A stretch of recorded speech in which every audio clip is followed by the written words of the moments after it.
So Grace Sharkey, Blythe Milligan back. Everything is Logistics podcast presented by SPI Logistics. And we're going to get into some SEO tips for busy freight and logistics marketers because much like we talked about in our other segment around data and trying to pull everything in and make sense of that data and where the value is, that's exactly what's happening in the world of SEO and trying to figure out what the hell do I do as far as content marketing is concerned? How do I market my company better? How do I placate the SEO gods, but then also, you know, kind of tap dance for the large language models that are out there, even though we don't have a clear defined set of rules for these LLMs like ChatGPT and Claude and not Claude. Claude. There's Claude's in there. I know it's good for coders. I just haven't used it in a while for any other. I'm locked into ChatGPT now, so that is my LLM of choice. But Perplexity, all of these Gemini. I'm not going to go through and name all of these, but you want to make your company visible in these different large language models. You also still want to placate the old SEO rules because the majority of the internet is still searching under the old SEO rules. I know it kind of feels like it's all new in the world of AI, but want to kind of give like a high level overview of SEO because you, in your new role over at Orderful, you are in charge of getting some PR for Orderful, which is good for SEO. It's great for backlinks.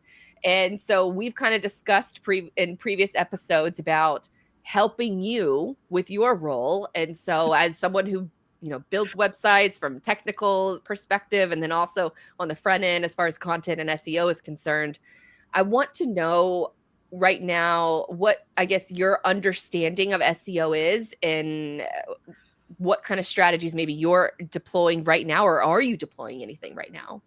So I will say this, Kate, who runs our SEO at Orderful, is a goddess. So if I didn't have Kate here, this would be a different discussion.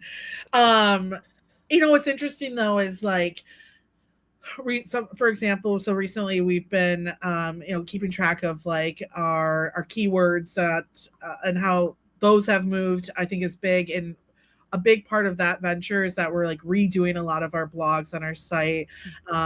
For example, like we have a couple of these like blogs out there that are listing like different EDI providers, right? So when people are searching like who's the best person, kind of those like tricks, like I'd say Google search tricks. That's as an outsider, that's what I call them. What a trick. So we've seen a lot of healthy results there. I think what's interesting though too is of course a little bit of this SEO, and I saw an article today that's calling it GEO. I knew she'd hate that. And so the SEO and GEO of things, right? And how are we showing up for each? So for instance, like now we're working on our Wikipedia page because ChatGPT does pull more of that too. And we haven't, let's be honest, it hasn't really mattered too much more of the Google analytics side of things until now. So focusing kind of on these weird areas that we're seeing ChatGPT pull. So when people are asking what's the best provider for EDI or something along those lines, we're behaving in a way that they're behaving. Another big area we found is like updating our YouTube videos. So they're kind of asking the questions that people could potentially be asking there too. And so I think that's what's interesting is like understanding like how people are searching for things now, how that's being pulled. But of course, how that's leading to, at the end of the day, pipeline, I think is the big thing. And, here's a question, and we'll start with Blythe that I've prepared for you as well. Look at this. So, because this is kind of important to the role that I have as well. So we're talking a little about how a lot of my work is a little bit more bottom of funnel compared to, I think a little bit even more of Kate and does is a little bit more top of funnel. In regards from your point of view to SEO KPIs outside of just traffic, what should a company be focusing on so that they are seeing lead quality improve, or at least a pipeline influence from it as well? Question, and you might not know the answer to it, but do you know if you're using Google Search Console? Yes. Okay, so inside of Google Search Console is personally my favorite tool. And I use the word tool use loosely because there's Hrefs, there's SEMrush, there's, you know, all of these different keyword monitoring tools, you know, these tools that will look at the volume of a keyword and suggest a keyword that has low competition but high volume. And the problem with those tools is that they're relying on guesswork, whereas Google Search Console is relying on Google. And Google doesn't share that data with anyone except for their own products. And so if you have what's called Google Search Console, typically it's a short little piece of code that your web developer can add into your site. So it tells Google your domain history, your domain value, and your domain value is the URL that you input. So orderful.com in this case. So if you go into Google Search Console, the best reports that you can see, you can look at your pages and you can look at your queries.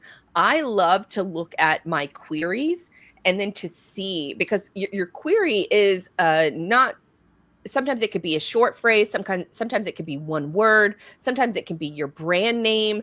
But what you really want to see, especially in today's world, are long tail keywords. Long tail keywords are, you know, at least 5 words, you know, 3 to 5 words that these long tail keywords are, you know, what is the best, or, you know, best EDI integrator for 2025. That could be a common phrase that folks might be using. And then what happens is in your Google Search Console, you can see how many impressions you're getting. So what that means is you're looking at the console and you're seeing, okay, I have maybe, you know, 15,000 impressions for this word. Well, right next to it, they're going to list what the click-through rate is. And that means how many people saw you in a search result and then decided to click. If you sort those 2 columns by the least or the most amount of impressions that you're getting, but the least amount of click-through rates, then you can also click on the pages and you can see which pages are registering for that query that people are ignoring. So when they scroll through Google, what they're looking at is they're looking at what's called an SEO meta title, an SEO description, and sometimes an image, sometimes a video. It just depends on the phrase that you're looking for and if you have that properly optimized on your website, on a blog post, on a landing page. So you have to have that clearly defined, but it kind of shows the point of you have about a half a second on someone's Google search results in order to make that impression that somebody should click on that link. And so that to me is low hanging fruit for anybody who's out there. You can go to Google Search Console as long as your domain is verified.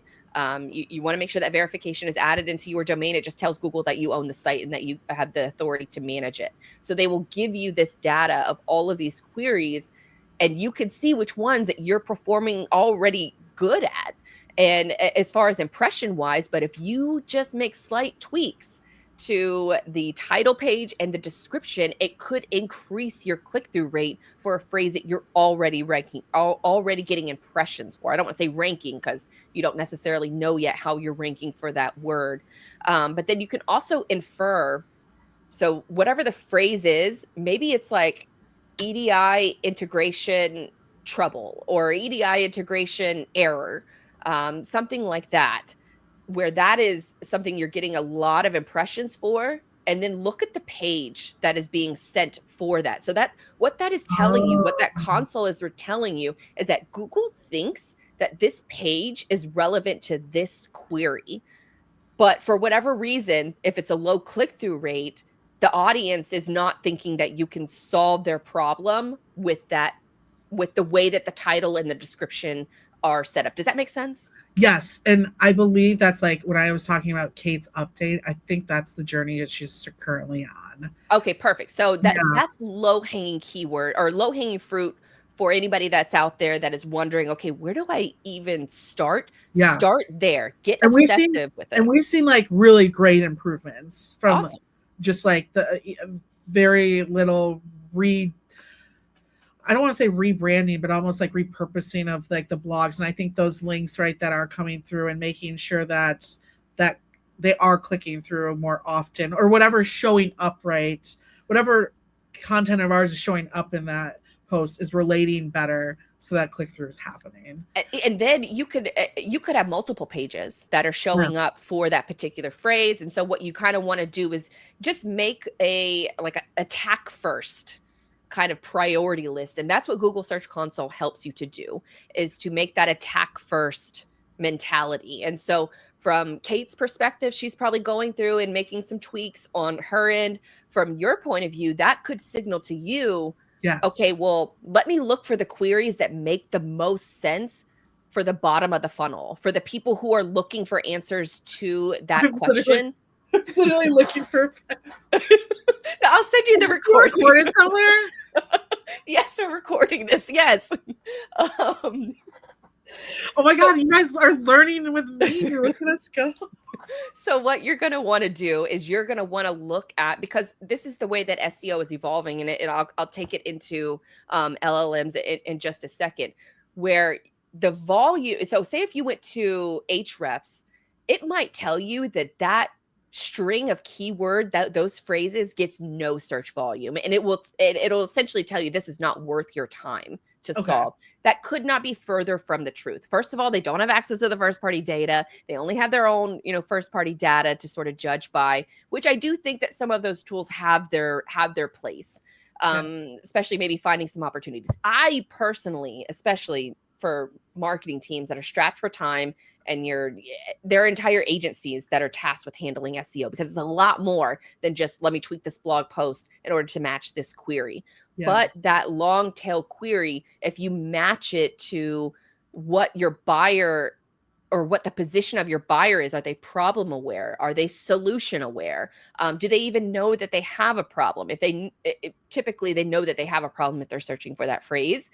And so what you want to do is you want to then make content in the future around those particular topics, as long as it's relevant to your audience.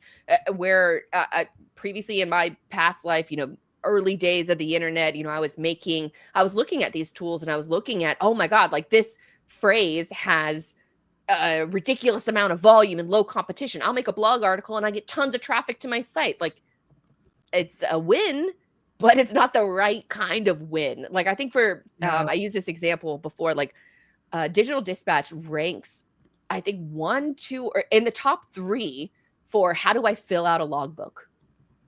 Digital Dispatch has nothing to do with logbooks.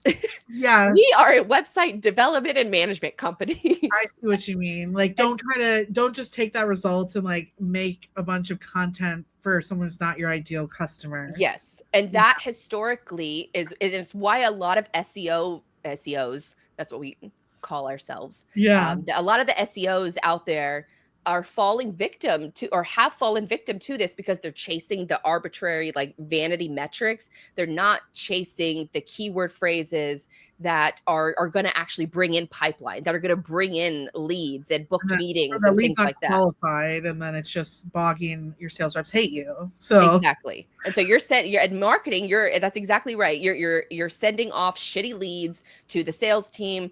They're going to try their best maybe at first to call some of those leads and to reach out to them. But if they're reaching out about logbooks and you're a web development company, exactly. It doesn't make sense.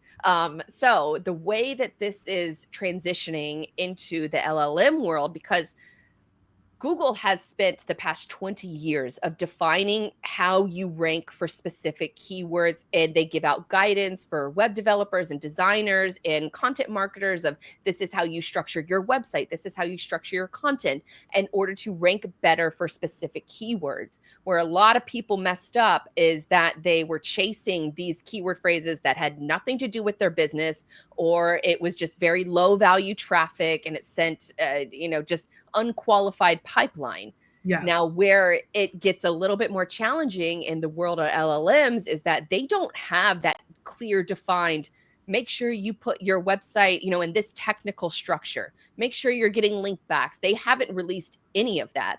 So the best assumption that SEOs can go off of right now is the long established rules of what Google has done.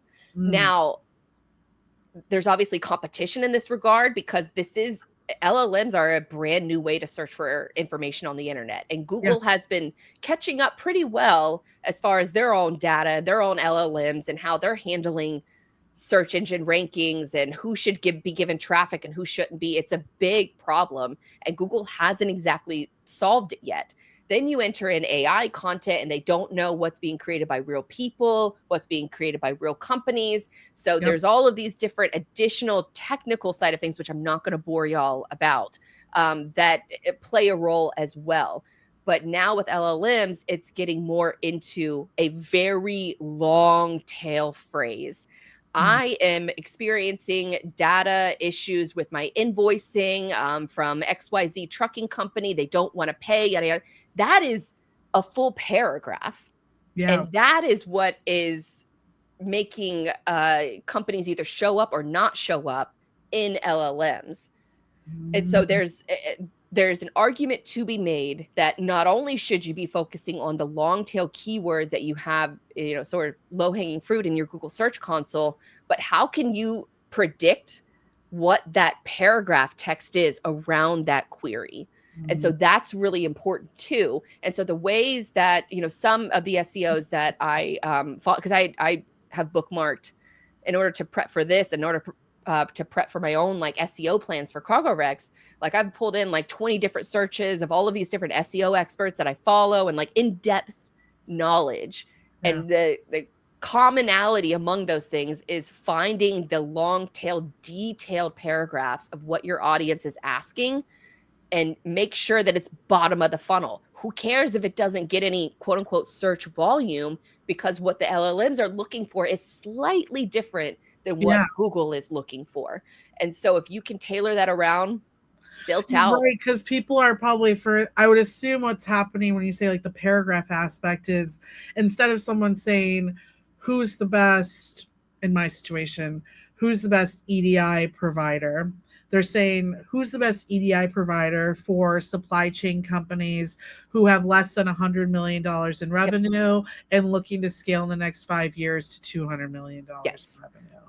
And then more detail. Yeah. And then to be honest, it's if you work internal at a company, that can be a little more challenging because you're used to the jargon. You're used to these market conditions. So that's where customer calls, like recording your calls, meeting notes, things like that's where those can play a pivotal role in this, because then you can find out the jargon that your customers are using then match it up with those long tail keywords, because what the LLMs are doing is that they're adding more nuance, they're adding more detail, but the LLMs have to have something to go off of. So what do you do as a marketer? Well, you want to make sure that you have an FAQ page that is very detailed. An FAQ, and you got to have your questions that are, in a certain format from a technical perspective. Like if I go into some very light if you're physically watching this right now, what you're watching me experience is she brought this up before we started recording, and I'm not going to lie, I kind of went in one ear and out the other. But now it's clicking. So continue. Okay, so FAQ pages are going to be really important. There's also a debate around creating a separate markdown file just for LLMs. Now, a markdown file is basically a data repository of all of your website's content. But that's what Google wants to see. That's what the robots are crawling and checking. Yeah. Now, on the flip side, if you make one specifically for LLMs and you include a bunch of information about your company, FAQs that are being asked, and it's a plain text file, that allows the LLMs to have one resource document that they can scan. And so there is a lot of, I don't want to say debate, but tips around add a markdown language doc to your website that includes an FAQ section, information about your company, customers you help, and add that nuance to that document. And then that way you can also format, an FAQ landing page, because you don't want visitors, finding that in an LLM and then clicking on the source page. You want them clicking on like the nice page that's built around, easy readability. You got proper like H1, H2 formatting on, the question title, and then you have a full description, or maybe even better, you have a YouTube explainer video that goes into that as well, because YouTube is the second largest search engine on the planet. Yes. And there are many people who would much rather go to a YouTube video and watch that versus reading pages and pages of FAQs. So if I were you, I would figure out what those FAQ questions are. I would pull in all of the meeting notes from the sales team. I would pull them in from current customers, especially if they're recording onboarding conversations, because those are the questions that people want answered to before they ever pick up the phone and book a meeting with you. So having that prioritization, I would start with Google Search Console. I would start with editing or auditing, not auditing, but pulling in all of the customer onboarding conversations. And then that, to me, are the two biggest gold mines for how you can make like a Venn diagram of your first kind of initial attack plan for placating not only the Google gods, because Google still controls, I think it's 88% of the search market. It has dropped a little because of the LLM adoption, but we're so new to LLM adoption that I think especially for the logistics audience and for a lot of folks making these buying decisions, they're not using ChatGPT and Perplexity and Claude yet.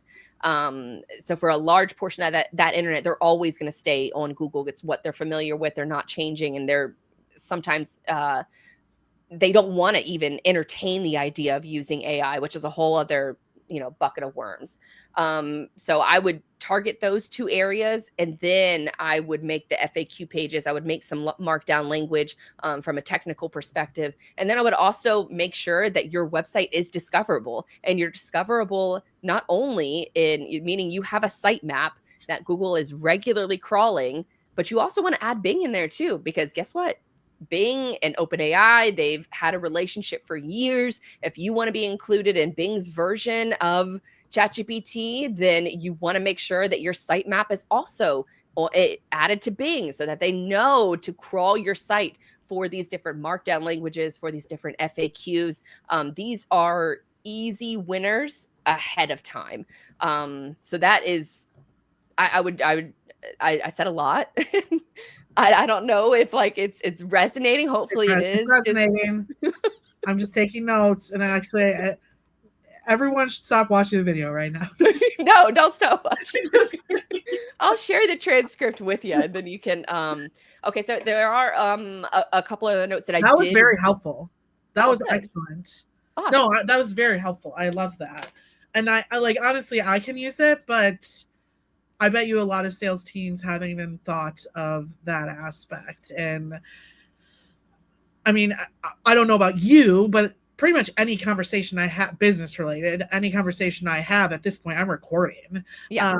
So it's like, and I would assume most sales teams are doing that in some form. So instead of just like using that to monitor how good your sales reps are, why aren't you using that to also improve your search? Well, that's a great point you brought, because I was just listening to a podcast the other day that mentioned that they store all of their customer recorded conversations in a certain database, and then they'll have one of their like admin assistants, go in and find something about that customer, like what their favorite sports team is, or their favorite like vodka brand or something like that, and they will use the customer conversations in order to send a personalized gift to that customer. And I thought that was such a brilliant use of using your meeting notes and making a deeper connection with your customers and your potential leads by using these recorded conversations. Now, of course, you want to be a little careful. You don't want to, mention specific companies, but you can profile them into different, ICP buckets. And then that way it's a better resource for you to have, where you have different customer segments that you can classify each of these different meeting notes into. Yeah. The onboarding calls are, in every like freight tech interview that I do for this show, I always ask about onboarding, because I know that's what they want to know what the experience is going to be like before they ever book a meeting with you. And so if you can give that information, as much of that information up front as possible without ruining, any kind of competitive advantage or, disclosing any like sensitive customer data, that is a huge win. I briefly mentioned on the technology side of things, or like on the, I guess, the SEO tech side of things, that is very important too. Like you want to make sure you also have an interlinking strategy.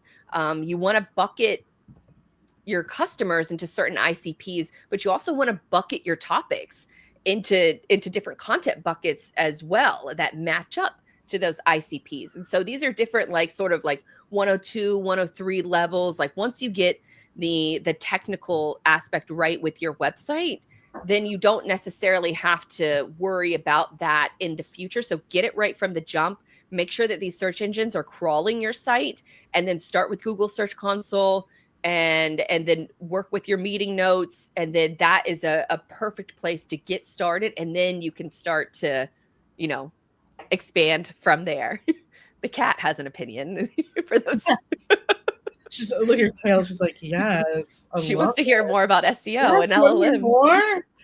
That's awesome. No, I love that. I think that's super helpful, and I would assume like it sounds like it's not only just helping the LLMs, but also just the SEO side of it as well. So you're Well, kind of killing two birds with one stone. That's the thing, is like Google has a set of defined rules and strategies. And so my theory is that a lot of these LLMs are not going to reinvent the wheel. Like Google has spent 20 years perfecting who should show up and why. And you could argue, you know, around the merits of some, there's lots of arguing about what they should do and what they shouldn't do. But what they have right now is probably going to be followed by these other companies. And so you might also, I had a client recently that they don't want any of their content scraped by LLMs. They don't want anything. They want to actually block them.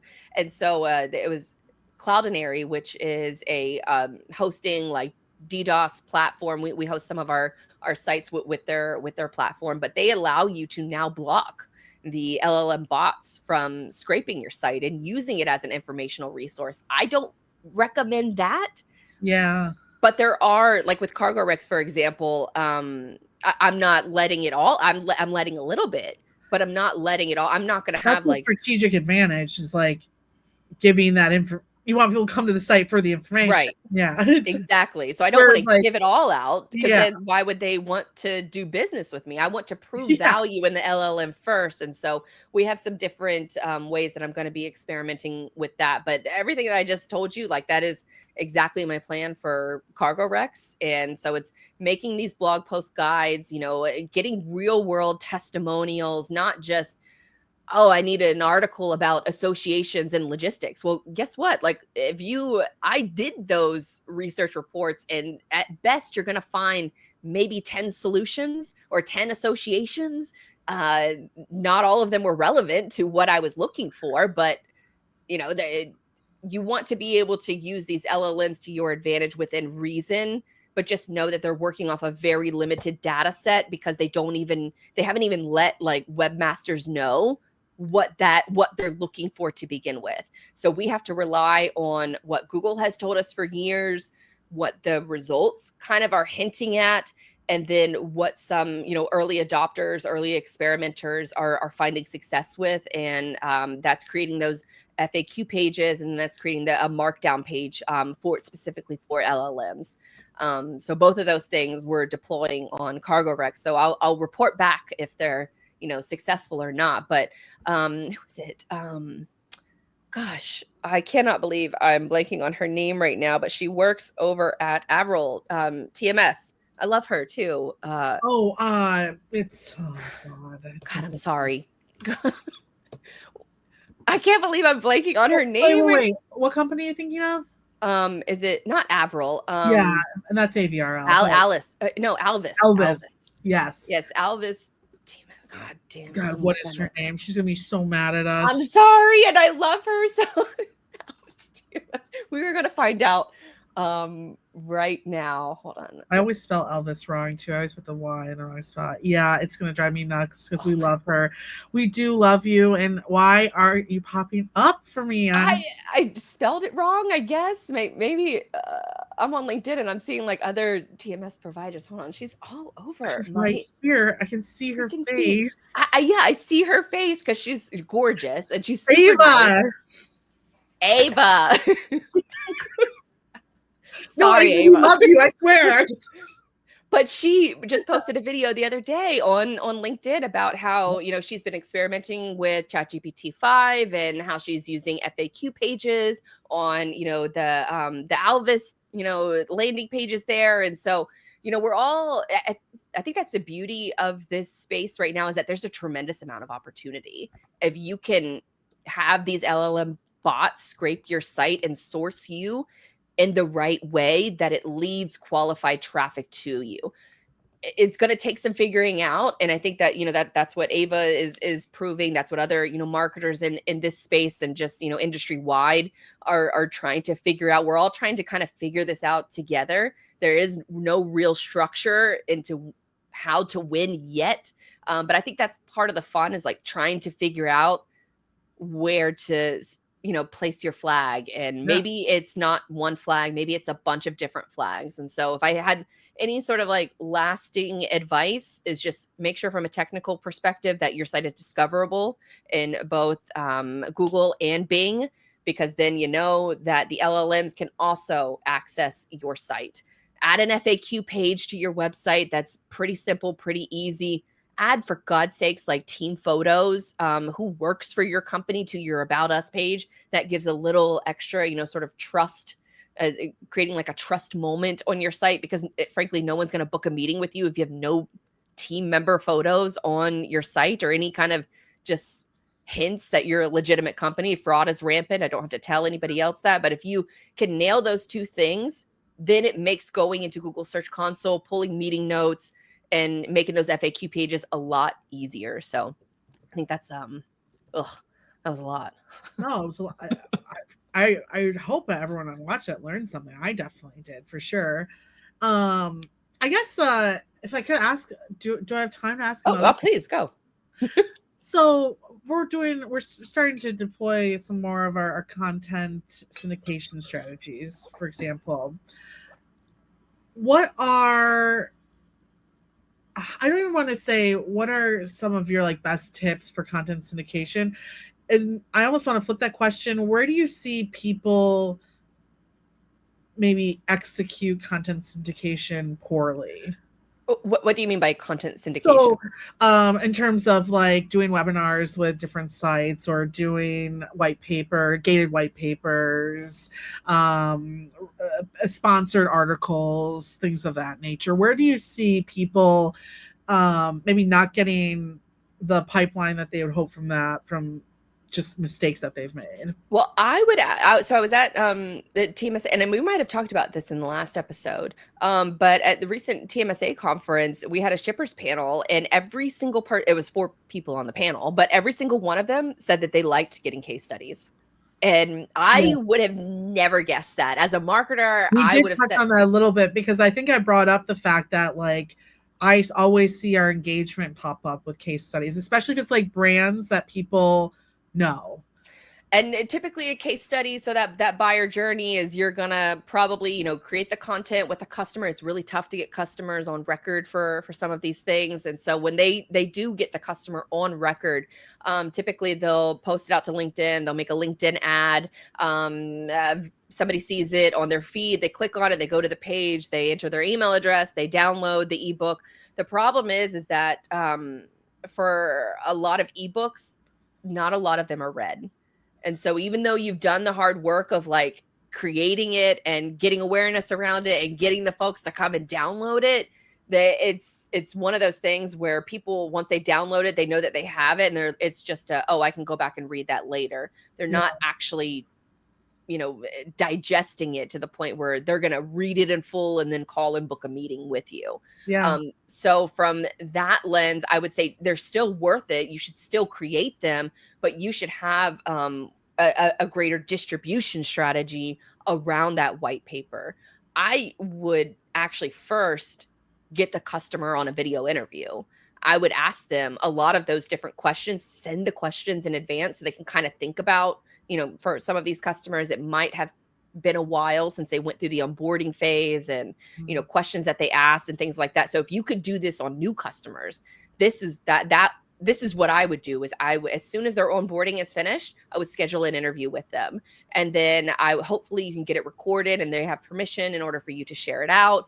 But I would put that video out. I would make a written white paper / case study from that video, because then you have the video of them talking about it. You have the transcript of them talking about it on your YouTube channel, which will help from an SEO perspective as well. And then it helps the creepers who are not going to fill out their email address. They're going to make a fake email in order to get that white paper because they don't want nobody calling them or reaching out to them and bombarding them. Like, people have wisened up to this flow. But if you just put the information out there and then you make white paper case studies based on that interview, I would use that as like a combination package, because then your sales team can take that YouTube interview and send it out to their leads, or they can send it out to, specific questions. Especially if you have that interview tailored around different questions, you could isolate those clips for all of those different questions, and your sales team can have a content library to send to their leads if they're on the fence or if they have a question about onboarding. Well, guess what? I have this 7-minute video where this customer was talking about their onboarding experience, or these specific questions. And so then you have almost like an entire library that the sales team can use. You're getting more qualified leads because they're digesting your content, they're reading it, and then they book a meeting, and then they're more qualified to close because of that initial strategy. So hopefully all of that makes sense. No, I think that, and honestly, for small teams too, that makes sense, because you're not only fulfilling maybe that gated asset, but you're collecting a large amount of, YouTube shorts. And to talk about what we talked about right beforehand, in my head, I'm thinking, well, you take all the onboarding questions, you record a podcast with a customer who is open to talk about the onboarding experience. You touch on those questions that pop up most frequently. And then not only do you now have content for blogs or whatever to kind of bring in that SEO strategy, but at the same time, now you have all the videos that you can post out. It's like you've created content that's helping in so many different ways. Yeah. it's really like if you start with the video interviews, or even, pulling in some of your customer onboarding calls, or even lead calls, because that's a whole other can of worms that you could target from a customer perspective too, is answering those questions, because people use your website as sort of like the last line of, do I want to invest time into talking to these people? And so what you can use your website as the sales closer that works, 24/7 for you. So then that way you're answering as many questions as possible, so that they know when they book a meeting, they're not going to waste their time. And if you position it that way with these different resources, I would be surprised if you didn't see an overall lift of people who are dealing with, those common issues. And then focus on your distribution. Get it out on email, share it out on social, share it several times on social. It doesn't matter if it's the same clip and you're going to post it once a week for the next 6 months. Nobody remembers your content like you remember your content. And the fact is that if you're posting a clip out on social media, chances are, especially if it's organic and you don't put any like paid ads behind it, hardly anybody's going to see it. And a fraction of the people are going to interact with it. And then, we've talked earlier, about like views and what counts as a view, and, who knows how many people saw that video and didn't actually listen to it. Or maybe they saw the video and never unmuted it, but read the text in the post. So all of these different instances exist. And so you can create your own content supply chain based on those customer interviews that hopefully leads to more customers that are just like the ideal ICP that you're going after. And you're playing in the world of great content. So great original content that can't be replicated by LLMs, but they can use you as a source to people who are looking for those answers. So totally. That's a lot. I'm worn out. And I just got free advice. So this is like, I forgot what we're going to cover in the rest of the show. Damn. Is less talking about how our personalized are going to be just asking Blythe how to do my job. I like literally I was like, I'm gonna buy your classes. Look at me. Let's I don't go. have any actually SEO classes on the site. I've been I've been readjusting how I approach SEO because I feel uncomfortable selling that as a service if I don't know the answers, and I don't know that anybody knows the answers right now. Yeah. And so but I am I feel like I need to test it on my own brands first Yeah. and then come up with a solution that I can advise other companies. So that is just sort of everything that I know and the experiments that I'm going to take based on the experts that I follow and just some of the data I've seen. But hopefully, this will be something that we can add on, like a LLM technical package to, websites for folks who need it. If you don't have a lot of content in your site, you don't need it. Yeah. Just make sure that your page, add an FAQ page is probably the easiest thing that I would suggest, no matter if you have blog content or not, because the FAQ page will help a ton. But if you don't have blog content, you don't need to. And if you don't have the energy or the budget or the staff to do blog and video content, I would focus on video first. I would not focus on blog content, because blog content, it can just be replaceable, but with AI. And so you have to both protect yourself from getting cannibalized by these LLMs, but also position your company as a resource for the LLMs, which is a fine line to walk. Yeah. Interesting. Okay, well, that does it for this segment. I hope freight marketers out there found some value in this. Maybe some company owners. Sure they did. God, I hope so, because I feel out of breath, and we still have the rest of the show to do.